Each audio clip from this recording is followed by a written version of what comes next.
Hi friends, welcome back to our YouTube channel.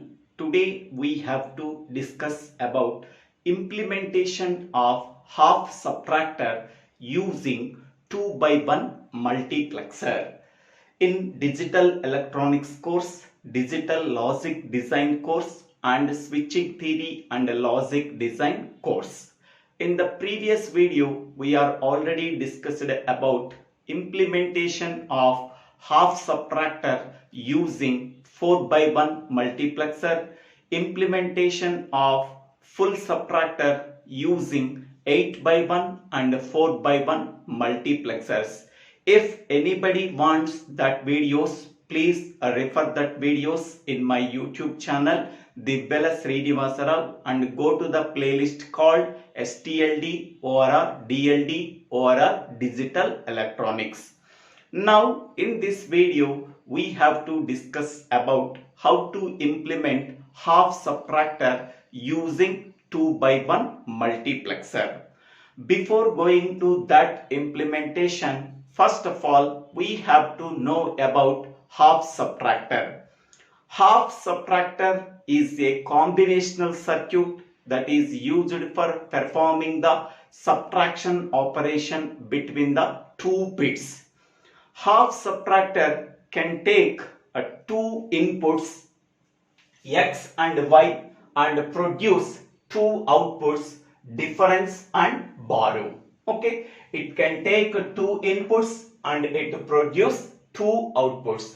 The two inputs are x and y and the two outputs are difference and borrow. Okay, the number of inputs used in half subtractor can be denoted by variable n. So n is equal to 2 because x and y are the two inputs. With the two inputs, how many number of possible input combinations we are getting? 2 power n number of possible input combinations we are getting. That is equal to 2 power 2, that is equal to 4 input possible combinations we are getting, that are 0 to 3. So 0 combination is 0 0, 1 combination is 0 1, 2 combination is 1 0 and 3 combination is 1 1. So there are 4 possible input combinations. Next, how to find out the difference and borrow output values. Okay, so for finding out the difference and borrow values, we have to use the following rules, that are 0 minus 0, that is equal to 0. Next one, 0 minus 1 is equal to 1 with borrow 1. 1 with borrow 1. Next one, 1 minus 0 is equal to 1. Next, 1 minus 1, that is equal to 0. So these four possibilities we are using for finding out the difference and borrow values. Okay. Now, 0 minus 0 is nothing but difference value is 0 and borrow value is 0. Next one, 0 minus 1. We are getting 1 with borrow 1. That means difference value is 1 and borrow value is also 1. Next one, 1 0. That means 1 minus 0, that is equal to difference value is 1 and borrow value is 0. Next one, 1 minus 1. Then difference value is 0 and borrow value is also 0. Once we are getting the difference output values and borrow output values, that can be represented in the form of minterms. So difference D is equal to sigma m of. Sigma m is nothing but sum of minterms.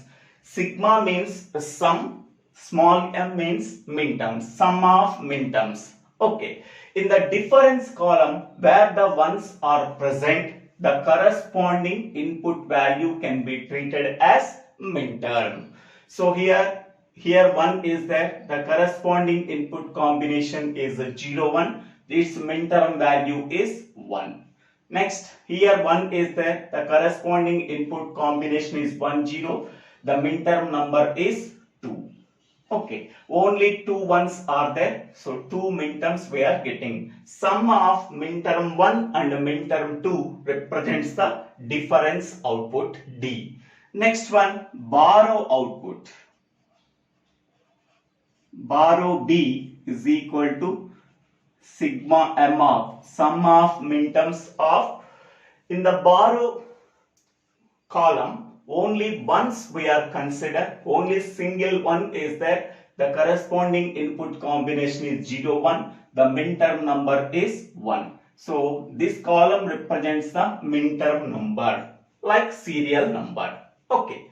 So once we are getting the difference and borrow output variables in terms of minterms. Okay. Next, this half subtractor can be implemented using 2x1 multiplexer. How we are implementing half subtractor using 2x1 multiplexer? So this is the 2x1 multiplexer for difference output for implementing half subtractor. This is the 2x1 multiplexer used for implementing borrow output in half subtractor. Okay, so 2x1 multiplexer, as the name implies, it can take 2 inputs and produce only one output. The 2 inputs are I0 and I1 and only one output, that is D. Next, here this is E is called as enable input. It can also be called as control input. It controls the operation of the multiplexer. If E value is equal to 1, so the multiplexer can perform its operation. If E value is equal to 0, the multiplexer does not perform its operation. So then it can be called as control input of the multiplexer. Next, among that 2 inputs, only one input is selected. That input can be sent as the output. How only one input is selected among the 2 inputs? That can be calculated by using number of selection input lines required. So here, therefore, number of selection input lines required is equal to 2x1 multiplexer can be written in the form of 2 power n into 1. So 2 can be written in the form of 2 power n. So then we can written as in this way. In the place of n, we are getting the value 1. So therefore, n is equal to 1. So n is nothing but selection inputs. Number of selection inputs. If n value is equal to 1, how many number of selection input lines required? Only one selection input line is required to select only one input among the 2 inputs. Whatever the input is selected, that can be sent as the output. That one selection input line can be named as S0. Okay, so S0 is the selection input line. Selection input line. Okay, so now the selection input line is S0. S0. Now, here we have to use one condition. How many number of input variables are there?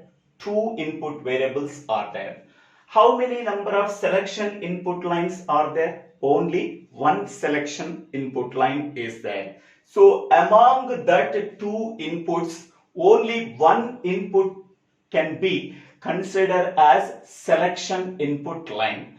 The other one can be considered as input line. Okay, so among that 2 inputs, X input can be considered as selection input line. Okay, so here Therefore, X can be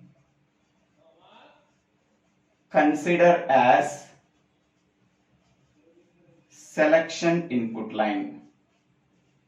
Selection input line, and Y can be considered as only input line. Y can be considered as only input line. Okay.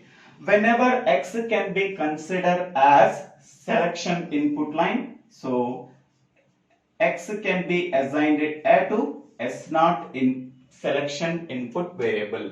Now here we have to write X. Here we have to write X. Whenever input variable X can be assigned to the selection input variable S0, the remaining input variable Y can be considered as input variable. Now only one input variable is there, so that is Y. Y contain either 0 value or 1 value. Here Y input variable Y contain either 0 value or a 1 value. If Y contains 0 value, then it can be written as Y bar. If Y value is equal to 1, it can be written as Y. Okay. Now, observe the Y column. In the half subtractor truth table, observe the Y column. So, Y column is 0. Y column is 0 occurred at 0th input. Y value is 0 occurred at second input. Okay, or 0th midterm and second midterm. Y value is 1 occurred at first midterm or first output, and Y value is 1 occurred, that is third midterm. Okay, so simply we have to write 0, 1, 2, 3. Okay, so Y value is 0 occurred at 0th position and second position. We have to write it here.